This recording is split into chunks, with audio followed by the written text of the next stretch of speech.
함께 나누실 하나님 말씀은 갈라디아서 2장 1절부터 10절까지 말씀입니다. 신약성경 303면 갈라디아서 2장 1절부터 10절까지 말씀입니다. 갈라디아서 2장 1절부터 10절까지의 말씀을 저하고 여러분들이 한 절씩 교독으로 읽도록 하겠습니다. 14년 후에 내가 바나바와 함께 디도를 데리고 다시 예루살렘에 올라갔나니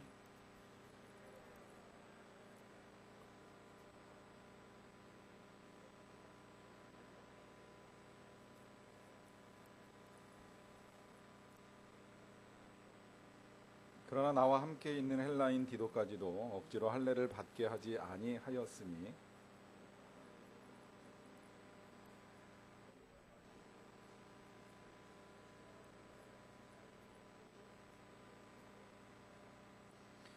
그들에게 우리가 한시도 복종하지 아니하였으니 이는 복음의 진리가 항상 너희 가운데 있게 하려 함이라.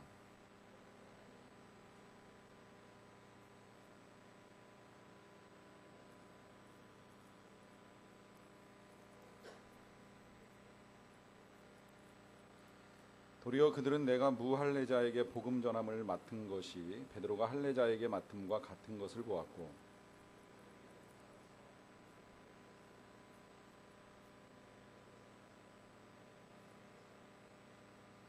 또 기둥같이 여기는 야고보와 게바와 요한도 내게 주신 은혜를 알므로 나와 바나바에게 친교의 악수를 하였으니 우리는 이방인에게로 그들은 할례자에게로 가게 하려 함이라.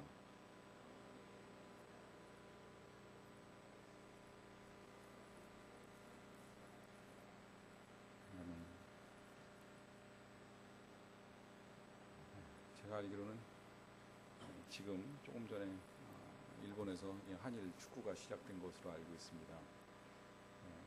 아마 TV를 통해서 이 땅에서 응원하는 우리 국민들이 많을 것이라고 생각을 하고요.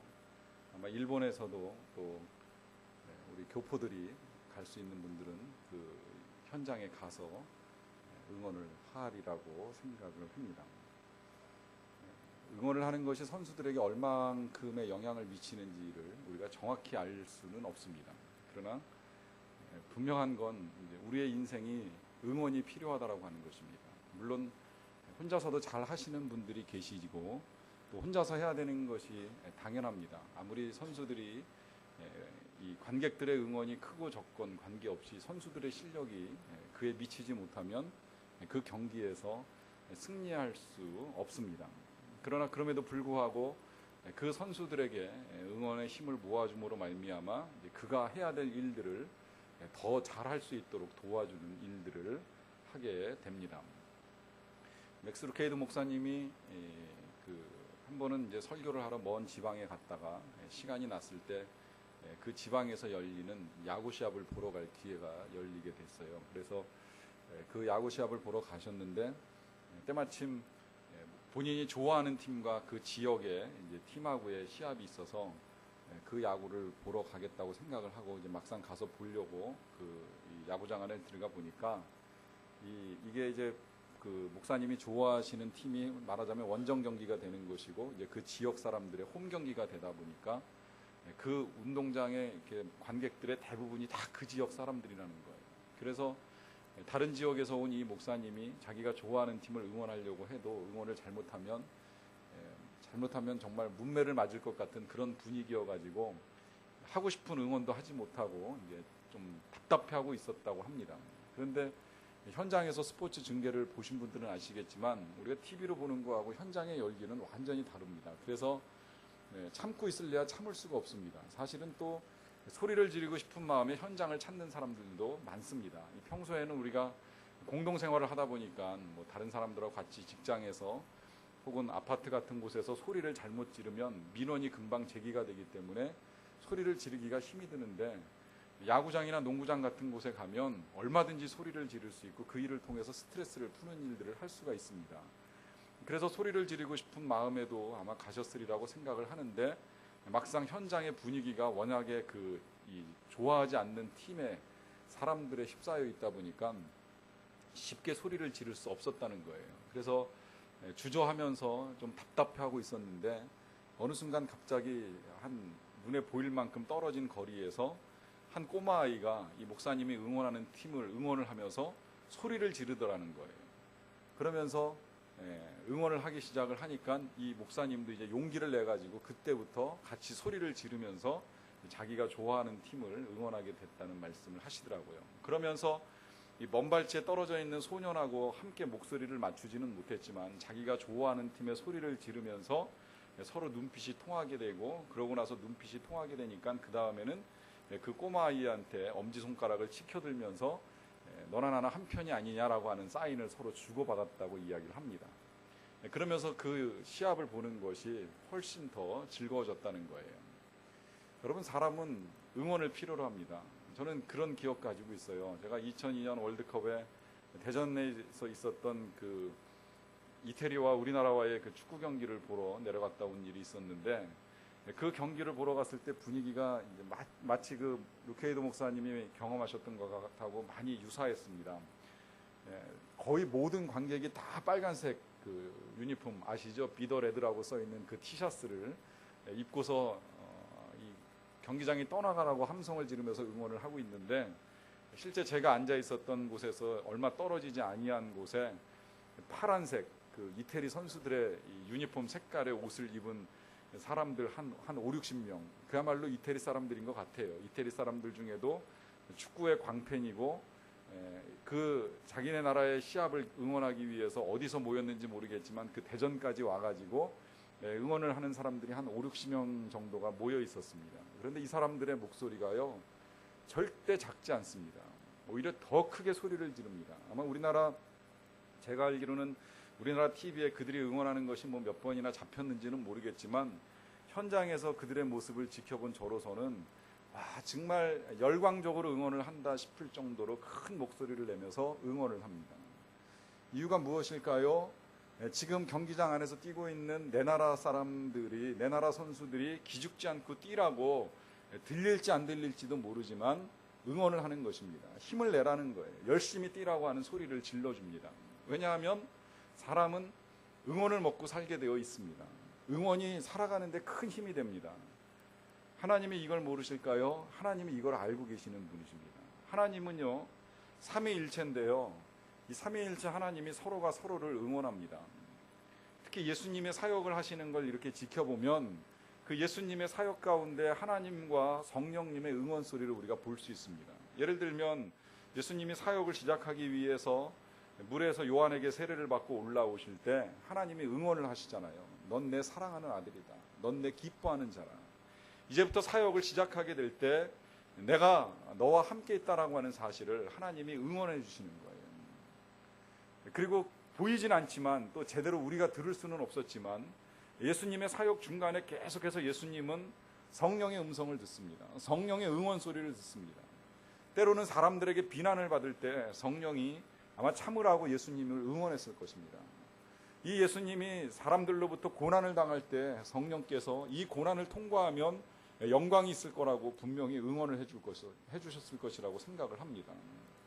이런 응원은 누구에게나 필요하다라고 하는 걸 하나님이 알고 계시기 때문에 이 세상을 살아나가는 동안에 하나님께서 우리를 응원하기 위해서 응원할 사람들을 만들어 주셨어요. 그래서 가장 기본적으로 만들어준 우리의 응원단은 가정입니다. 가족들입니다. 가족들이 응원하는 게 가장 큰 힘이 됩니다.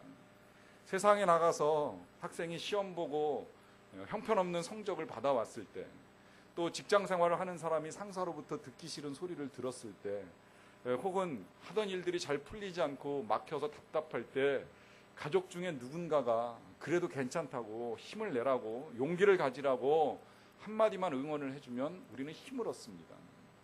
하나님께서 그러한 목적을 가지고 가정을 만들어 주신 거예요. 가족들 간에 서로 격려하고 응원하라고 하나님이 만들어 주셨습니다. 이걸 모르는 사람들은 자꾸 싸워요. 이 가정 안에서 이 응원을 하기는커녕 오히려 힘을 빼요. 왜 그렇게밖에 못하냐고, 왜 그것밖에 할 수 없느냐라고 하면서 오히려 달려갈 힘을 주기보다는 주저앉히면서 힘겹게 만들어가는 일들이 종종 벌어지게 됩니다. 이게 안 되니까 그 다음에 이제 하나님께서 또다시 우리를 위한 응원단을 만들어 주셨는데, 그 응원단이 바로 교회라고 하는 거예요.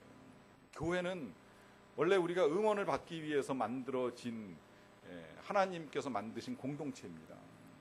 세상에서 응원받을 수 없을 때, 직장이나 가정에서 우리가 충분한 응원을 받지 못할 때 교회에 나와서 목사님의 설교를 통해서나 아니면 믿음의 형제와 자매들을 만나는 중에 우리가 응원의 소리를 들을 수 있어야 돼요. 이 가운데서 들려주시는 격려의 소리를 들을 수 있어야 돼요. 비록 세상은 험하고 힘들지만 우리가 싸워나가야 될 세상은 내 맘대로 풀리지 아니하고 정말 경기장에서 숨가쁘게 뛰는 선수처럼 우리를 목마르게 하고 애타게 하지만 그럴지라도 다시 힘을 내어 후반전을 열심히 달려나가라고 하는 응원의 소리를 들으라고 만들어주신 쉬는 시간이 바로 이 교회에서의 시간입니다.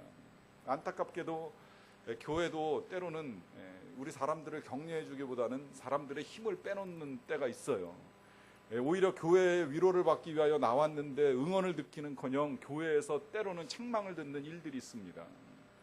그래서 오히려 상처가 치료되기보다는 상처를 받고 내가 그 지긋지긋한 교회를 왜 가겠냐고, 차라리 내가 예수님을 안 믿으면 안 믿었지 교회는 못 다니겠다라고 하는 말까지 나올 정도로 교회가 사람을 몰아내는 일들이 종종 벌어집니다.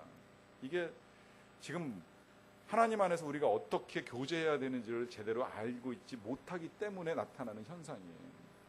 어떻게 그리스도인들이 하나님 안에서 아름답게 교제를 해야 되는지를 모르다 보니까 그런 안타까운 일들이 벌어집니다. 그러하기 때문에 우리가 오늘 이제 말씀 읽은 갈라디아서 2장 1절부터 10절의 말씀을 통해서 이 진정한 교제가 무엇인지, 우리가 서로를 어떻게 격려하고 응원하면서 어떤 공동체를 만들어 나가야 할 것인가라고 하는 것을 한번 좀 다시 생각해 볼 수 있는 그런 시간이 됐으면 좋겠어요. 그래서 먼저 우리가 살펴보는 것은 뭐냐면, 우리가 복음 안에서 아름답게 교제를 하는데 몇 가지 방해물이 있습니다. 걸림돌이라고 하는 것이 있을 수 있는데 먼저 그것이 무엇인가를 좀 보겠습니다. 제일 먼저 갈라디아서 2장 3절의 말씀을 보시게 되면요, 그러나 나와 함께 있는 헬라인 디도까지도 억지로 할례를 받게 하지 아니하였으니 그래요. 2장 6절 맞아 읽으면요, 유력하다는 이들 중에 본래 어떤 이들이든지 내게 상관이 없으며 하나님은 사람을 외모로 취하지 아니하시나니 저 유력한 이들은 내게 의무를 더하여 준 것이 없다 하는 말씀을 합니다. 이 두 가지 말씀에 공통점이 한 가지가 있습니다. 억지로 할례를 받게 하지 아니하였다, 의무를 더하여 준 것이 없다. 결국 무슨 이야기가 되는 거냐면, 우리가 그리스도 안에서 아름다운 교제를 이루는데 첫 번째 걸림돌이라고 하는 것은 본질이 아닌 것을 고수하고 그것을 다른 사람들에게 억지로 강요하는 것이 교제의 장애물이 된다는 거예요. 여러분, 부모와 자식의 사이가 왜 깨지는지 압니까? 부모와 자식의 사이를 거꾸로 놓고서 깨지지 않는 방법 한 가지, 비결이라고도 할 수 있는데요, 가장 좋은 비결은 공부하란 말 하지 않으면 절대 부모와 자식의 관계가 깨질 일이 없습니다. 아이가 알아서 공부하고 부모가 자식에게 공부하란 말 하지 않으면 세상 싸울 일 없잖아요. 결국 싸우는 이유는 뭐예요? 억지로 공부를 시키려다 보니까 공부 안 하는 아이는 아이대로 스트레스를 받고 그 아이를 지켜보는 부모는 부모대로 힘이 든 겁니다. 이게 다 억지로 하려니까 생겨나는 문제라는 거예요. 그런데 똑같은 문제가 교회 안에서도 가끔 벌어집니다. 이게 안타까운 일이에요. 교회는 전적으로 자율적 공동체입니다. 자발적으로 헌신하고 자발적으로 시간을 내고 자발적으로 물질을 들여서 하는 공동체이지, 절대 이 일에 대해서 그 누구도 누구를 강요할 수 있는 자격도 없고 또 강요받을 의무도 없는 거예요. 이런 공동체 안에서 무엇인가 억지로 시키려고 하다 보면 관계가 깨지는 거예요. 초대교회의 어려움이 바로 그거였어요. 예수 믿고 구원받으면 다 끝나는 것인데 이걸 잘못 해석한 사람들이 예수만 믿으면 되느냐, 할례도 받아야지 무슨 소리를 하는 것이냐라고 하면서 억지로 할례를 받게 하려는 거예요. 할례 받지 않고 수십 년을 살아오다가 나이가 들어서 예수를 믿은 사람에게 뒤늦게 와가지고 당신 예수 믿어? 그럼 할례 받아야지. 할례를 안 받아? 그런 법이 어디 있어라고 하면서 억지로 할례를 받게 하려다 보니까 교회 공동체에 분열이 일어나게 됩니다. 여러분, 이런 문제를 해결하는 방법을 이제 한 가지 그 로마서 14장 1절부터 3절까지 말씀에서 우리에게 이렇게 가르쳐 줍니다. 믿음이 연약한 자를 너희가 받되 그의 의견을 비판하지 말라 그래요. 여러분, 여기서 그의 의견을 비판하지 말라는 말씀도 중요하지만 너희가 받아들이라라고 하는 이 말이 훨씬 더 중요합니다. 제가 신방한 경험 중에 이런 신방이 있었어요. 교회를 안 다니던 남편이 전도가 돼서 교회를 나오는 바람에 이제 그 집이 처음으로 신방을 받게 되었습니다. 그러니까 오랫동안 신방을 받을 수가 없었어요. 남편이 교회를 안 다니는데 어디 감히 목사가 집에 오느냐라고 하면서 반대가 심했기 때문에 신방을 받아본 적이 없습니다. 그런데 어느 날 남편이 회심을 하고 예수를 믿게 됐어요. 교회에 나왔습니다. 그러고 나니까 이제 부인이 감사한 마음에 남편이 있는 자리에 저를 이제 신방 요청을 한 거예요. 그래서 제가 신방을 갔습니다. 그때가 여름이었어요. 여름이어가지고 이제 시간을 맞춰서 신방을 갔는데 제가 좀 땀을 많이 흘렸나 봐요. 신방을 가면서. 그래서 신방 가서 이제 둘러 앉아가지고 이야기를 좀 나누고 예배를 드려야 되는데 앉아있는 자리에서 제가 땀을 많이 흘리다 보니까 그 남편 되시는 분이 저보고 그러더라고요. 목사님 더우신데 시원한 맥주나 한 잔 먼저 하시고서 예배 드리실래요? 이러고서 아주 편안하게 말씀을 하시길래 제가 그냥 웃으면서 감사합니다만 사양하겠다고 말씀을 드렸어요. 저는 별로 그렇게 그걸 문제 삼지는 않았습니다만은 옆에 계신 분들이 이제 당황을 하는 겁니다. 같이 가신 권사님 또 그 부인 되시는 분이 감히 목사님한테 맥주나 한 잔 하라니라고 생각하면서 어찌할 바를 몰라 하시더라고요. 그래서 제가 괜찮다고 일단 말씀을 드리면서 오히려 남편 되시는 분이 당황해 하실까 봐 그냥 이제 화제를 빨리 바꿔가지고 다른 이야기를 했습니다. 여러분 이런 일들이 왜 벌어지는 거예요? 그 사람의 믿음이 연약하기 때문에 그냥 일반적으로 저는 그걸 호의라고 생각을 합니다. 제가 땀 흘리니까 불쌍하고 그분이 지금까지 살아온 방식은 땀날 땐 맥주 먹으면 갈증이 제일 빨리 해소가 된다 이렇게 생각을 했으니까 제 갈증 해소해 주기 위해서 나름대로 호의를 베푼 거예요. 이게 믿음이 없기 때문에 할 수 있는 일이라고 생각을 하면 그다지 문제될 게 없거든요. 이걸 받아들이라는 거예요. 이걸 비판하지 말라고 말씀하시는 거예요. 어떤 사람들은 모든 것을 먹을 만한 믿음이 있고 믿음이 연약한 자는 채소만 먹고 그러하기 때문에 먹는 자는 먹지 않는 자를 업신여기지 말고 먹지 않는 자는 먹는 자를 비판하지 말라고 부탁을 해요. 여러분 이런 거 있습니다. 금식이요. 할 수 있는 사람이 있고 못하는 사람이 있습니다. 금식이 잘 되는 사람이 있고 안 되는 사람이 있어요. 그런데 주의할 건 뭐냐면 금식을 잘하는 사람이 금식을 못하는 사람한테 왜 금식 못하냐고 비판할 아무런 이유도 근거도 없다는 거예요. 또 거꾸로도 제가 들어봤어요. 금식을 안 하는 사람인데 금식을 하는 사람 앞에서 이런 말을 하는 걸 들어봤어요. 밥 굶여서 힘없어서 기운 없는데 기도 못하는 것보다는 차라리 잘 먹고 열심히 기도하는 게 낫지 않아? 그러면서 금식을 또 비난을 해요. 이게 둘 다 잘못됐다는 거예요. 내가 금식하는데 너 왜 금식 안 하느냐? 너 왜 금식하면서 기도도 제대로 못하느냐? 차라리 그럴 것 같으면 잘 먹고 기도 열심히 하는 게 낫지 않냐? 어느 쪽도 옳지 않다는 거예요. 그 누구도 그 누구를 강요할 수 없다는 거예요. 이것을 푸는 가장 중요한 원리 그 14장 3절 맨 마지막에 이렇게 말씀하시잖아요. 이는 하나님이 그를 받으셨습니다. 여러분 이 사실을 기억하는 것이 참 중요합니다. 하나님이 그를 받으셨다는 거예요. 그의 믿음 없는 그 상태를 있는 그대로 하나님이 수용해 주셨어요. 리시브 하셨어요. 받아들였다는 거예요. 거기에 조건이 없었습니다. 하나님의 사랑이 놀라운 건 여기에 있습니다. 아무런 조건 없이 그냥 다 수용해 주신다는 거예요. 하나님이 조건 없이 수용해 주셨는데 왜 사람들이 할례를 받아야 돼, 말아야 돼, 율법을 지켜야 돼, 안 지켜도 돼, 금식을 해야 돼, 말아야 돼, 우리의 생각을 가지고 이야기할 수 없다는 거예요. 그 사람이 필요하면 세례도 받을 것이고 금식도 할 것이고 본인이 차근차근 해나갈 일이지 누가 누구를 억지로 강요해서 하나님이 받아주신 사람을 우리가 받아들이지 못하겠다고 감히 그렇게 거절할 수는 없다는 이야기입니다. 그 다음에 이제 또 하나의 교제의 걸림돌이라고 하면 그것은 뭐냐면 다른 사람들을 지배하고 다스리려는 욕구가 교제의 방해물이 될 수 있습니다. 갈라디아서 2장 4절 5절 말씀인데요. 이는 가만히 들어온 거짓 형제들 때문이라 그래요. 갈라디아 교회에 이제 몰래 들어온 사실은 형제가 아닌 사람들이 형제처럼 들어온 거짓 형제들이 있다는 거예요. 그들이 가만히 들어온 이유가 뭐냐면 그리스도 예수 안에서 우리가 가진 자유를 엿보고 우리를 종으로 삼고자 함이로되 그래요. 여러분 구원을 오늘날의 용어로나 또 성경의 용어로 가장 쉽게 표현하는 단어는 바로 자유입니다. 이제 앞으로 이 자유라고 하는 단어를 이 갈라디아서 후반부를 가면 우리가 많이 보고 또 많이 배우게 될 거예요. 실제 하나님은 우리를 자유케 하시려고 우리를 구원하셨어요.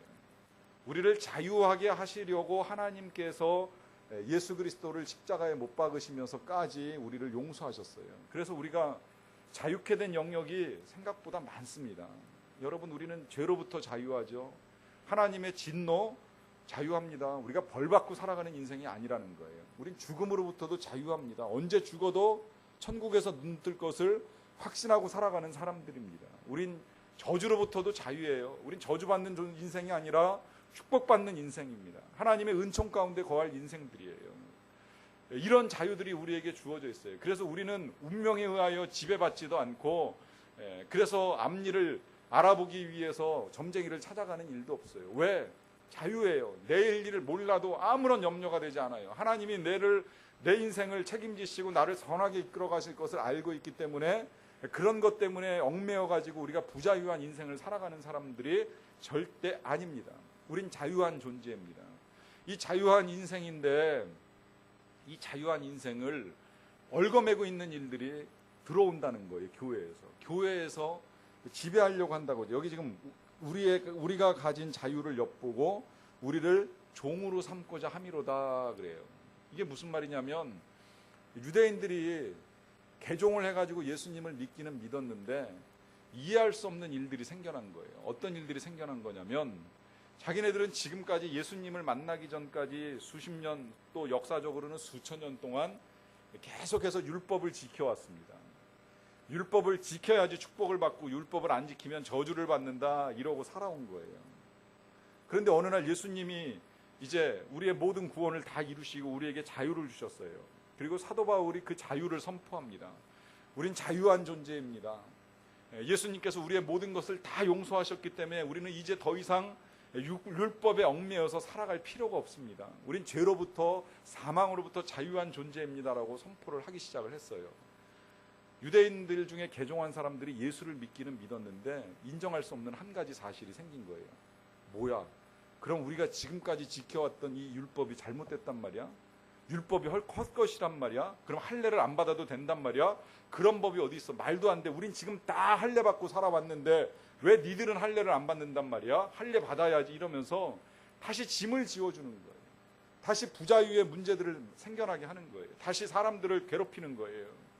이게 왜 생겨나냐면, 다른 사람들을 지배하고 다스리려고 하는 욕구가 찾아 들어오기 때문에 생겨나는 현상이라고 하는 것입니다. 여러분, 오늘날의 교회는 어떠할까요? 오늘날의 교회, 우리 교회는 모르겠지만 제가 사역하던 교회들 중에 가끔 이런 일들을 겪는 교회들을 봤어요. 믿음의 선배들이 믿음의 후배들을 보면서 자꾸 짐을 지어주는 거예요.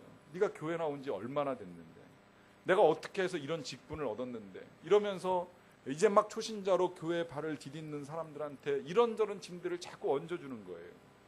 하나님은 그를 받으셨는데, 그냥 그의 그 어린 신앙 그 자체를 하나님은 받아주셨는데, 문제는 성도들이 이걸 받아주지 못하고 자꾸 짐을 지우면서 지배하려고 하는 욕구들이 생겨나는 경우들을 종종 보게 됩니다. 이러면 교회 공동체에 나와서 응원을 들으려고 했던 사람들이 응원을 듣기는커녕 책망을 듣고 기가 죽어가지고 사기가 떨어져서 돌아가는 거예요. 그래서 힘들어하는 거예요. 이게 잘못된 교제라는 거죠.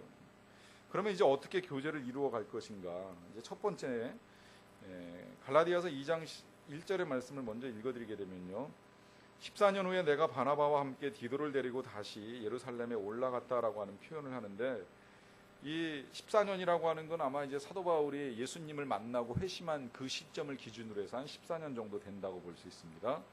가는데 바나바를 데리고 가고 디도를 데리고 갔어요. 바나바는 유대인이고 디도는 헬라인이기 때문에 이제 아까 말씀드린 대로 할례를 받지 아니한 사람입니다.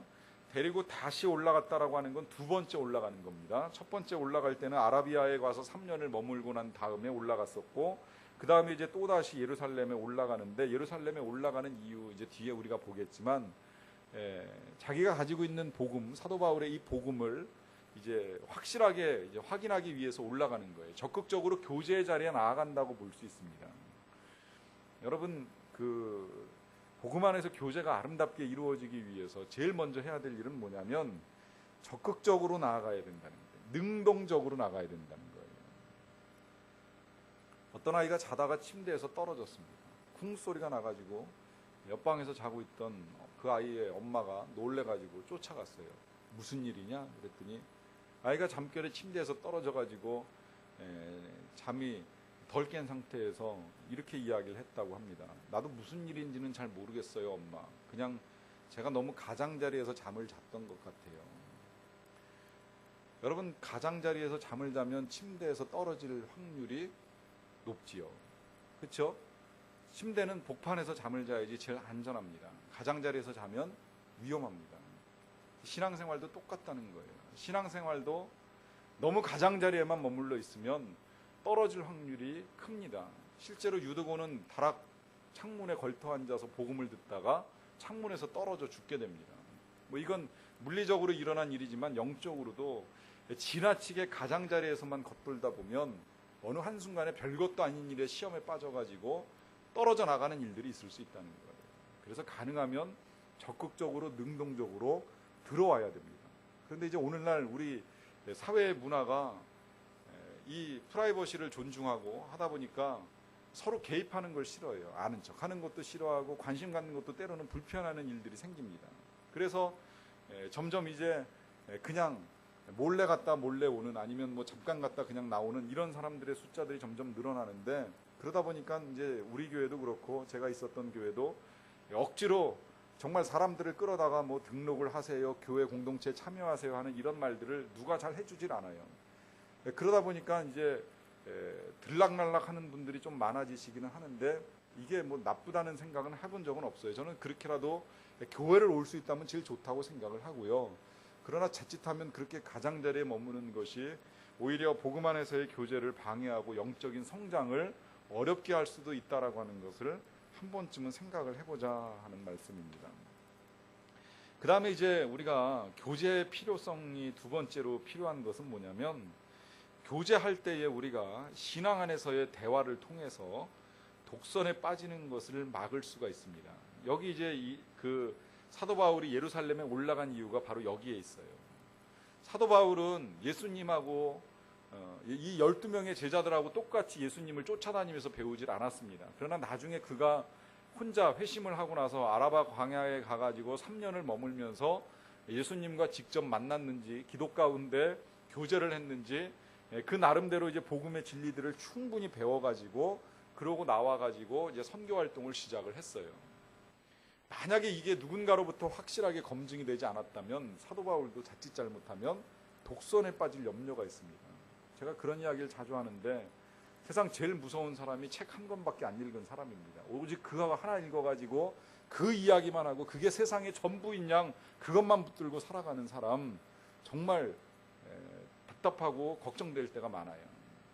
세상엔 내가 알지 못하는 수없이 많은 진리들이 있을 수 있고, 특히 하나님, 내가 만난 하나님뿐만이 아니라 다른 사람이 만난 하나님은 또 다른 하나님이고, 저는 성경을 볼 때마다 계속 끊임없이 지금도 놀라는 것이, 하나님이 이런 면도 있었었나? 하나님이 이런 일도 하시는가? 하나님이 사람을 이렇게 대하시는구나 라고 하는 이런 사실들을 발견하면서 지금도 놀라는데, 단 한 번 내가 하나님 만난 그 경험만을 가지고 그게 전부인 양 생각하면서 그거 붙들고 다른 사람들에게 그것을 강요하는, 이건 아니라는 거죠. 이런 오류에 빠질까봐 이제 사도 바울이 예루살렘에 올라가서 유력한 자들, 여기서 유력한 자들이라고 하면 주로 베드로, 야고보, 요한을 말하는데, 이 사람들을 만나서 대화를 하는 거예요. 대화를 하면서 자기가 붙들고 있었던 복음이 잘못된 건 아닌지 하는 이런 검증을 받는 시간을 갖게 됩니다. 이러한 시간은 우리에게도 필요하다는 거예요. 내가 믿는 믿음, 나만의 믿음이 아니라 나보다도 더 훌륭한 믿음을 가진 믿음의 사람들을 만나면서 나의 독선을 깨트리고 나의 어린아이 같은 모습을 깨트리고, 그러면서 좀 더 성장하고 성숙할 수 있는 발판을 만들어 가야 한다라고 하는 것이죠. 그래서 믿음 안의 교제가 필요합니다. 이러한 교제의 궁극적인 목표는 이방인들에게 복음을 전하는 것입니다. 갈라디아서 2장 7절에서는 이렇게 말을 합니다. 도리어 그들은 내가 무할레자에게 복음 전함을 맡은 것이 베드로가 할레자에게 맡음과 같은 것을 보았다. 결국에는 이러한 성도들, 지금 사도 바울과 베드로와의 대화 속에서 그들이 궁극적으로 합일점을 본 것은, 이러한 대화의 초점이 복음을 전하는 일에 맞춰져 있다는 거예요. 다만 대상만 조금 달라질 뿐이지 궁극적으로는 복음을 전하기 위해서 서로 대화하고 서로를 바로잡아주고 서로의 안에 있는 진리를 발견하는 일을 했다라고 하는 것이죠. 여러분, 이건 참 중요합니다. 하나님께서 교회를 세우신 목적, 절대 우리들만 잘 먹고 잘 살라고 교회를 만드신 것은 절대 아니라는 거예요. 내가 열심히 기도해서 축복받아가지고 하나님의 은총 가운데 이 세상에서 부유하게 살고 천국 가라, 고만 우리를 부르신 것이 아닙니다. 하나님이 우리를 부르신 목적은 그런 은혜를 받을 때에 세상에 나가서 그것을 나누라고 부르셨다는 거예요. 옛날에 그 헬리콥터맘이라는 단어를 제가 들었던 적이 있습니다. 헬리콥터맘은 그 마치 공중에 떠 있는 헬리콥터처럼 자기의 자녀를 공중에 떠서 감시하는 엄마를 이야기합니다. 이 아이가 학교가 끝나고 학원은 잘 가는지, 학원에서 또 태권도는 잘 배우러 가는지, 미술학원은 잘 갔는지, 마치 공중에 떠 있는 헬리콥터처럼 잘 감시하고 다니는 어머니를 일컬어 헬리콥터맘이라고 그랬는데, 어제 신문을 읽다 보니까 탈레반 마더가 있더라고요. 왜 탈레반 마더인가 했더니 아이가 책상에 앉아가지고 공부를 잘 하는지 안 하는지 뒤에다가 총을 들이대고 감독을 하는 엄마들이 있다는 거예요. 뭐 실제 총을 들이대는 엄마들이 없겠지만 눈총을 들이대면서 심하게 감시를 하겠지요. 여기서 이제 좀 더 발전한 엄마가 이 FBI 마더라는 이야기가 있습니다. FBI 마더는 여기서 유래를 한 거예요. 왜 우리나라, 제가 언젠가 주일 예배 때 말씀을 드렸는데, 우리나라에서 아이가 좋은 대학에 진학하려고 하면 몇 가지 요소들이 다 맞춰져야 되잖아요. 뭐 할아버지의 재력, 아버지의 이해력, 그다음에 엄마의 정보력, 그다음에 뭐 아이의 체력, 거기에 연변 아줌마의 사랑까지 이렇게 다 하나가 될 때에 이 아이가 이제 명문대학을 갈 수 있다라고 하는 이런 이야기가 있는데, 이제 그 다섯, 그러니까 이 정보력이 빠른 엄마를 일컬어서 FBI 마더라고 하는데, 이 FBI 마더가 지금 가장 관심을 갖고 찾아다니는 데가 어디냐면 교회라는 데예요. 교회의 소그룹 공동체, 소그룹 성경 공부 모임, 뭐 구역 모임, 샘 모임 이런 거겠죠. 왜냐, 그 모임이 딱 끝나고 나면 그 다음에 주로 진학 정보, 입시 정보, 학원 정보가 다 쏟아져 나온다는 거예요. 그래서 교회를 찾는다는 거예요. FBI 마더가. 여러분, 하나님이 교회를 세우실 때 그런 일 하라고 교회를 세우신 거 아닌 거 우리가 잘 알고 있잖아요. 교회의 존재 이유가 정보 교환의 장이 되어서는 안 되잖아요. 제가 우리 교회에서 금년에 처음으로 구역 모임 시작할 때 그래서 부탁한 게 있죠. 물론 그런 정보를 교환하는 것까지는 제가 막지는 않았는데, 절대 성도들 간에 금전거래 이야기하지 말고 부동산 정보 주고받지 말라고 하는 거를 아예 공식적으로 명문화해서 제가 금기를 시켰습니다. 교회는 존재 목적이 그런 데 있는 게 아니잖아요. 교회의 존재 목적은 복음입니다. 하나님의 말씀을 전하는 것이 목적입니다. 그러하기 때문에 지금 이 목적을 위해서 대화를 이루어가고 있다는 거예요. 그 목표를 이루기 위해서 필요한 것이 있다면 그것은 역할의 분담입니다. 다른 역할들을 인정하고 또 그 역할들을 나누는 일들이 이루어져 가야 한다라고 하는 거예요. 여러분, 교회는 그래서 이제 직분을 갖고 역할을 나누는 일들이 있을 수 있습니다. 목회자가 있는가 하면 교사도 있고, 또 예배를 안내해 주시는 분도 계시고, 차량을 안내해 주시는 분도 계시고, 음식을 만들어 주는 분들도 계시고, 다 역할이 있는 거예요. 그런데 이 역할에 경중이 없습니다. 저는요, 이렇게 생각을 합니다. 늘 제가 여기서 설교를 할 때 주일날 다른 곳에서 설교를 하시는 목사님, 전도사님들이나 분반 공부해서 아이들을 가르치는 일이나 혹은 주방에서 음식을 만드는 분들이나 다 성직을 감당하고 있는 거예요. 다 거룩한 일을 감당하고 있는 거예요. 다 하나님을 위하여 지금 열심을 내어 섬기고 있는 거예요. 그 어떤 일이 귀하다, 어떤 일이 천하다 감히 그렇게 말할 수 없다는 거예요. 다만 하나님께서 역할을 분담하셨기 때문에 서로의 역할을 존중하고 인정하는 것이 필요하다는 것이죠. 어느 것이 귀하기 때문에 어떤 직분을 가진 자를 업신여기는 이런 일들을 해서는 아니 된다라고 하는 것입니다. 그 다음에 이제 다섯 번째로요, 참된 교제는 서로를 향하신 하나님의 은혜를 인정하는 것입니다. 갈라디아서 2장 9절의 말씀인데요. 또 기둥같이 여기는 야고보와 게바와 요한도 내게 주신 은혜를 알므로 나와 바나바에게 친교의 악수를 하였으니 우리는 이방인에게로 그들을 할례자에게로 가게 하려 함이라.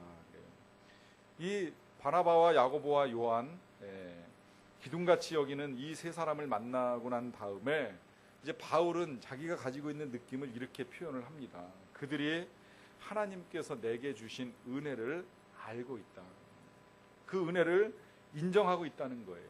여러분, 이 은혜라고 하는 것이 각 사람들에게 임하는 방식이 조금씩 다를 수 있어요. 어떤 사람들은 모태신앙으로부터 은혜를 받고 성장하는 사람이 있고요. 어떤 사람들은 성인이 되고 성년이 되면서 하나님을 믿고 나아가는 사람이 있습니다. 어떤 사람은 성령의 뜨거운 체험 가운데 확연한 은사가 나타나서 방언을 하기도 하고 예언을 하기도 하고 병 고치기도 하지만, 어떤 사람은 그냥 잠잠하게 늘 성실하게 그 자리를 지키면서 열심을 다하여 말씀을 듣고 또 이 섬기는 일들을 하는 사람도 있을 수 있다는 거예요. 사람들마다 제각기 은혜가 달라요. 그렇기 때문에 이 은혜가 다를 때에 교제를 아름답게 이루어가기 위해서는 서로를 향하신 하나님의 은혜를 인정할 수 있어야 된다는 거예요. 너는 그거밖에 못 받았냐고, 넌 그거밖에 할 수 없느냐고 감히 이렇게 말할 수 없다는 거예요. 그래서 우리가 이렇게 생각하면 제일 좋습니다. 가끔은 공동체 생활을 하다가 내가 용납하기 힘든 사람을 만날 수 있어요. 교제의 관계를 어렵게 만드는 사람이 있을 수 있는데요. 그런 사람들을 만날 때 이렇게 생각하면 제일 마음이 좋아요. 그도 하나님이 세우신 사람이다. 그 사람도 하나님께서 귀하게 쓰시는 사람이다. 그도 하나님께서 세우신 종이 아니겠는가라고 하는 생각을 하면 그 사람에게 임하신 하나님의 은혜를 알고 그를 인정할 수 있게 된다라고 하는 것입니다. 그 다음에 이제 갈라디아서 2장 10절 마지막 절인데요. 다만 우리에게 가난한 자들을 기억하도록 부탁을 하였으니 이것은 나도 본래부터 힘써 행하여 왔노라. 이게 이제 결론을 내리면서 이제 당부를 하는 겁니다. 그러니까 사도 바울이 14년 만에 예루살렘에 올라왔어요. 이 예루살렘의 그 교회 어른이라고 할 수 있는 야고보와 요한과 베드로를 만났습니다. 이 베드로와 야고보와 요한을 만났는데 이 세 사람은 적어도 믿음의 그 어른들답게 사도 바울한테 어떤 것도 억지로 시키지 않았어요. 뭐 할례를 받아야 된다, 율법을 지켜야 된다, 이런 이야기를 한 적이 없습니다. 그냥 갈라디아 교회에 들어왔던 거짓 형제들이 아주 이상한 이야기를 하고 갔을 뿐이지, 이 초대교회 기둥같이 여기는 이런 사람들은 그런 거 문제 삼지 않고 바울 선생은 그저 이방인에게 가서 복음을 전하시오, 우리 같은 사람은 유대인들에게 복음을 전하겠습니다 라고 하면서 서로의 사역도 인정하고 서로의 은혜도 인정을 했다는 거예요. 다만 한 가지, 이 억지로 하지 아니하는 이 세 사람이 한 가지를 부탁을 했는데, 뭘 부탁을 했냐면 가난한 자들을 기억하라는 거예요. 왜 그럴까요? 이건 진작부터 하나님의 뜻입니다. 신명기 율법 만들어질 때부터 하나님 하신 말씀이 있죠. 거지와 고아와 과부를 돌아보라고, 불쌍한 자들을 돌아보라고, 그들을 위해서 반 모퉁이를 다 잘라내지 말고 남겨두라고, 이삭을 다 거두지 말라고. 왜? 하나님이 그들을 사랑하시기 때문에. 그러니까 복음을 전하는 건 자유지만, 얼마든지 누구에게 가서 어떤 복음을 전해도 좋지만, 사랑하는 사람들을 향한 애정, 이 가난한 자들을 향한 구제의 사명을 절대 잊지 못하도록 부탁을 하였는데, 사도 바울도 고백하기를 이것은 나도 본래부터 힘써 행하여 왔노라 라고 하면서 여기서도 또 일치를 보는 거예요. 결국에는 이 공동체 내의 사랑이 공동체 밖으로 확장되는 것이 또 하나의 목표가 되는 겁니다. 공동체의 존재 이유는 공동체 안에서만 서로를 응원하고 서로를 격려하고 서로를 위해서만 기도하라고 공동체를 만들어 놓으신 것이 아니라는 거예요. 아직도 세상에는 응원을 필요로 하는 사람들이 많이 있습니다. 세상의 삶 가운데 지친 사람들이 정말 많이 있습니다. 지쳐서 어쩔 줄 몰라 하는 사람들이 있습니다. 특히 가난한 사람들은 더더욱 힘들고 버거운 삶을 살아갑니다. 그들에게 가서 사랑을 나누어주고 그들을 응원하라는 거예요. 그들을 격려하라고 부탁을 하는 거예요. 특히 복음을 듣지 못해가지고 문명이 깨이지 못해서 어려움 가운데 처해 있는 사람들 아직도 세상에 많습니다. 전부 동남아에, 서남아시아에, 아프리카에 많잖아요. 가서 나누라는 거예요. 사랑을 나누면서 복음을 전해주라는 거예요. 그래서 하나님이 교회를 세우셨다는 거예요. 여러분, 하나님은요, 하나님이 우리를 응원하십니다. 지금도 성령을 통해서 또 주의 종들을 통해서 또 믿음의 형제와 자매들을 통해서 이 세상에서 싸워나가고 있는 우리들을 응원하고 계십니다. 힘내라고, 열심히 달려가라고, 하나님이 끝까지 함께해서 네가 지치지 않고 싸우게 되면 승리의 면류관을 쓰게 될 것이라고 분명히 약속하시면서 힘내어 우리의 인생길을 달려갈 것을 분명하게 말씀을 하십니다.